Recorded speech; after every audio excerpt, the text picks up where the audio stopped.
Hello everyone, welcome back to Manassu Kannada vlogs. ನಾಳೆ ಬುಧವಾರ July 29ನೇ ತಾರೀಕು ಆಷಾಢ ಮಾಸದಲ್ಲಿ ಬಂದಿರುವಂತಹ ಹುಣ್ಣಿಮೆಯು ಬಂದಿದೆ. ಶುಕ್ಲ ಪಕ್ಷದ ಹುಣ್ಣಿಮೆಯಾಗಿದೆ. ಈ ಆಷಾಢ ಮಾಸದಲ್ಲಿ ಬಂದಿರುವಂತಹ ಶುಕ್ಲ ಪಕ್ಷದ ಹುಣ್ಣಿಮೆಯನ್ನು ಗುರುಪೂರ್ಣಿಮಾ ಅಂತಲೂ ಕೂಡ ಕರೆಯಲಾಗುತ್ತದೆ. ತುಂಬಾ ಒಂದು ವಿಶೇಷವಾದ ಹಾಗೆಯೇ ಅತ್ಯಂತ ಶಕ್ತಿಶಾಲಿಯಾದ ಹುಣ್ಣಿಮೆಯಾಗಿದೆ. ಈ ಗುರುಪೂರ್ಣಿಮಾ ಹುಣ್ಣಿಮೆಯ ತಿಥಿಯು ಜುಲೈ 28ನೇ ತಾರೀಕು ಮಂಗಳವಾರದಂದು ಸಂಜೆ 6:18 ಪ್ರಾರಂಭವಾಗಿ ಜುಲೈ 29ನೇ ತಾರೀಕು ಬುಧವಾರ ರಾತ್ರಿ 8:05 ಮುಕ್ತಾಯವಾಗುತ್ತದೆ. ಸೂರ್ಯ ಉದಯದ ತಿಥಿ ಹಾಗೆಯೇ ಪೂರ್ತಿ ಪ್ರಮಾಣದಲ್ಲಿ ಹುಣ್ಣಿಮೆಯ ತಿಥಿಯು ಜುಲೈ 29 ಬುಧವಾರ ಇರುವುದರಿಂದ ಈ ಬಾರಿ 2026ರಲ್ಲಿ ಜುಲೈ 29 ಬುಧವಾರ ಗುರುಪೂರ್ಣಿಮೆ ಅಥವಾ ಆಷಾಢ ಹುಣ್ಣಿಮೆಯ ಆಚರಣೆಯನ್ನು ಮಾಡಬೇಕು. ಈ ಗುರುಪೂರ್ಣಿಮೆಯ ದಿನದಂದು ನಾವು ಯಾರನ್ನ ಗುರುಗಳು ಎಂದು ಸ್ವೀಕಾರವನ್ನು ಮಾಡಿರ್ತೀವೋ ಅವರ ಪೂಜೆಯನ್ನು ಮಾಡಬೇಕು. ಅಂದರೆ ಅವರನ್ನು ಸತ್ಕರಿಸಬೇಕು. ಸಾಯಿಬಾಬರನ್ನ ಗುರುಗಳು ಅಂತ ತುಂಬ ಜನ ಸ್ವೀಕಾರ ಮಾಡಿರ್ತಾರೆ. ಹಾಗೆಯೇ ಗುರು ರಾಘವೇಂದ್ರ ಸ್ವಾಮಿಗಳನ್ನು ಕೂಡ ಗುರುಗಳು ಅಂತ ಸ್ವೀಕಾರ ಮಾಡಿರ್ತಾರೆ. ಬಸವಣ್ಣನವರನ್ನು ಕೂಡ ಗುರುಗಳು ಅಂತ ಸ್ವೀಕಾರ ಮಾಡಿರ್ತಾರೆ.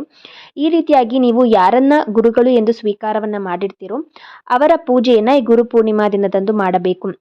ಹಾಗೆಯೇ ತಾಯಿ ಮಹಾಲಕ್ಷ್ಮಿಯ ಪೂಜೆಯನ್ನು ಕೂಡ ಕಂಪಲ್ಸರಿಯಾಗಿ ಹುಣ್ಣಿಮೆಯ ದಿನದಂದು ಮಾಡಲೇಬೇಕು. ಗುರುಗಳ ಪೂಜೆ ಹಾಗೆಯೇ ಮಹಾಲಕ್ಷ್ಮಿಯ ಪೂಜೆಯನ್ನು ಈ ಗುರುಪೂರ್ಣಿಮಾ ದಿನದಂದು ಮನೆಯಲ್ಲಿ ಮಾಡಬೇಕು. ಜೊತೆಗೆ ಈ ಗುರುಪೂರ್ಣಿಮಾ ದಿನವನ್ನು ವ್ಯಾಸರಾಯರ ಜನ್ಮದಿನ ಅಂತಲೂ ಕೂಡ ಆಚರಿಸಲಾಗುತ್ತದೆ. ವ್ಯಾಸರಾಯರು ಶ್ರೀ ವಿಷ್ಣುವಿನ ಅಂಶಾವತಾರ ಅಂತಲೂ ಕೂಡ ನಂಬಲಾಗಿದೆ. ಹಾಗಾಗಿ ವ್ಯಾಸರಾಯರ ಪೂಜೆಯನ್ನು ಕೂಡ ವ್ಯಾಸರಾಯರ ಪೂಜೆಯನ್ನು ಕೂಡ ಈ ಗುರುಪೂರ್ಣಿಮಾ ದಿನದಂದು ಮಾಡಬಹುದು. ಸಾಯಿಬಾಬಾ, ರಾಘವೇಂದ್ರ ಸ್ವಾಮಿ, ಬಸವಣ್ಣ ಅಥವಾ ವೇದವ್ಯಾಸರನ್ನ ನೀವು ಗುರುಗಳು ಅಂತ ಸ್ವೀಕಾರ ಮಾಡಿದ್ದರೆ ಅವರ ಫೋಟೋವನ್ನು ಇಟ್ಟು ನೀವು ಪೂಜೆಯನ್ನು ಸಲ್ಲಿಸಬಹುದು. ಅಥವಾ ವಿಗ್ರಹ ಇರುವಂಥವರು ವಿಗ್ರಹವನ್ನು ಇಟ್ಟು ಕೂಡ ಆ ದಿನ ನೀವು ಪೂಜೆಯನ್ನು ಸಲ್ಲಿಸಬಹುದು. ನೈವೇದ್ಯವನ್ನು ಇಟ್ಟು ಪೂಜೆಯನ್ನು ಸಲ್ಲಿಸಬಹುದು. ಹಾಗೆಯೇ ವಿಷ್ಣುವಿನ ಪೂಜೆಯನ್ನು ಕೂಡ ಮಾಡಿ ಹಾಗೆಯೇ ಮಹಾಲಕ್ಷ್ಮಿಯ ಪೂಜೆಯನ್ನು ಕೂಡ ಹುಣ್ಣಿಮೆಯ ದಿನದಂದು ಮಾಡಬೇಕು.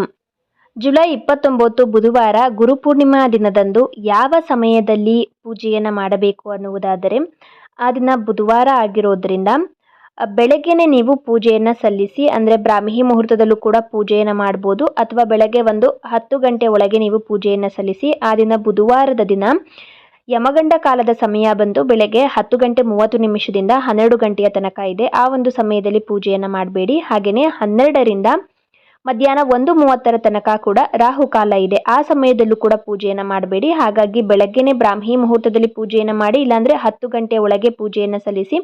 ಅದನ್ನು ಬಿಟ್ಟರೆ ಸಂಜೆ ನೀವು 6 ಗಂಟೆಯಿಂದ 7:30 ತನಕ ಕೂಡ ನೀವು ಪೂಜೆಯನ್ನು ಮಾಡಬಹುದು. ಗೋಧೂಳಿ ಸಮಯದಲ್ಲೂ ಕೂಡ ನೀವು ಹುಣ್ಣಿಮೆಯ ಪೂಜೆಯನ್ನು ಮಾಡಬಹುದು.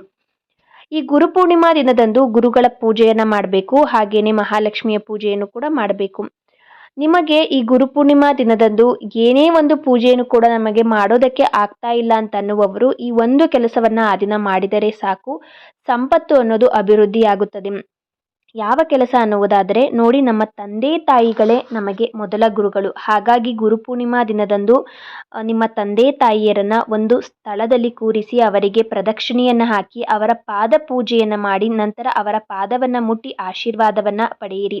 ಹಾಗೆಯೇ ನಿಮ್ಮ ಶಾಲೆಯ ಶಿಕ್ಷಕರಾಗಿರ್ಬೋದು, ನಿಮ್ಮ ಗುರುಗಳು ಏನಾದರೂ ಇದ್ದರೆ, ನಿಮ್ಮ ಮನೆಯ ಹತ್ತಿರ ಇದ್ದರೆ ಅಥವಾ ನೀವೇ ಅಲ್ಲಿಗೆ ಹೋಗೋ ಸಾಧ್ಯತೆ ಇದೆ ಅಂದರೆ ಅವಕಾಶ ಇದೆ ಅನ್ನೋದಾದರೆ ಖಂಡಿತವಾಗಿಯೂ ಕೂಡ ನಿಮ್ಮ ಗುರುಗಳ ಬಳಿಗೆ ಹೋಗಿ ಅವರನ್ನು ಮಾತನಾಡಿಸಿ, ಅವರನ್ನು ಸತ್ಕರಿಸಿ, ಅವರನ್ನು ಒಂದು ಆಸನದ ಮೇಲೆ ಕೂರಿಸಿ ಅವರ ಪಾದ ಪೂಜೆಯನ್ನು ಮಾಡಿ ಹಾಗೆಯೇ ಅವರ ಪಾದವನ್ನು ಮುಟ್ಟಿ ನಮಸ್ಕಾರವನ್ನು ಮಾಡಿಕೊಳ್ಳಿ. ಗುರುವಿಲ್ಲದೆ ಅರಿವಿಲ್ಲ ಎಂಬ ಮಾತಿನಂತೆ ಗುರುಪೂರ್ಣಿಮೆಯ ದಿನದಂದು ಶಿಷ್ಯರು ಗುರುವಿಗೆ ಅವರ ಶಕ್ತಿಗೆ ಅನುಸಾರವಾಗಿ ಗುರುದಕ್ಷಿಣೆಯನ್ನು ನೀಡಿ ಗುರುವಿನ ಆಶೀರ್ವಾದವನ್ನು ಪಡೆದುಕೊಳ್ಳಬೇಕು. ಒಂದು ತಂದೆ ತಾಯಿಯರ ಪಾದವನ್ನು ಮುಟ್ಟಿ ಆಶೀರ್ವಾದವನ್ನು ಪಡೆದುಕೊಳ್ಳಬೇಕು. ಹಾಗೆಯೇ ನಿಮ್ಮ ಗುರುಗಳು ಇರ್ತಾರಲ್ಲ ಅಂದರೆ ನಿಮ್ಮ ಶಾಲೆಯ ಶಿಕ್ಷಕರು ಯಾರಾದರೂ ನಿಮಗೆ ಗೊತ್ತಿದ್ದರೆ ಅವರ ಹತ್ತಿರ ಹೋಗಿ ಅವರ ಪಾದವನ್ನು ಮುಟ್ಟಿ ನೀವು ಆಶೀರ್ವಾದವನ್ನು ಪಡೆದುಕೊಳ್ಳಿ.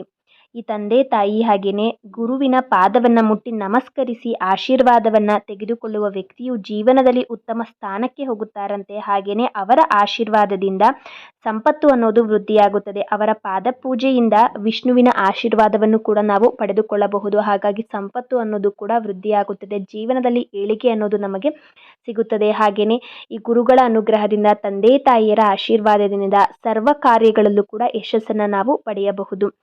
ಹಾಗಾಗಿ ಗುರುಪೂರ್ಣಿಮಾ ದಿನದಂದು ನಿಮಗೆ ಯಾವುದೇ ಒಂದು ಪೂಜೆಯನ್ನು ಮಾಡೋದಕ್ಕೆ ಆಗಲಿಲ್ಲ ಅಂದ್ರೂ ಕೂಡ ನಿಮ್ಮ ತಂದೆ ತಾಯಿಗಳು ಅಥವಾ ಗುರುವಿನ ಪಾದವನ್ನು ಮುಟ್ಟಿ ಪಾದ ಪೂಜೆಯನ್ನು ಮಾಡಿ ಅವರ ಆಶೀರ್ವಾದವನ್ನು ಪಡೆದುಕೊಳ್ಳಿ.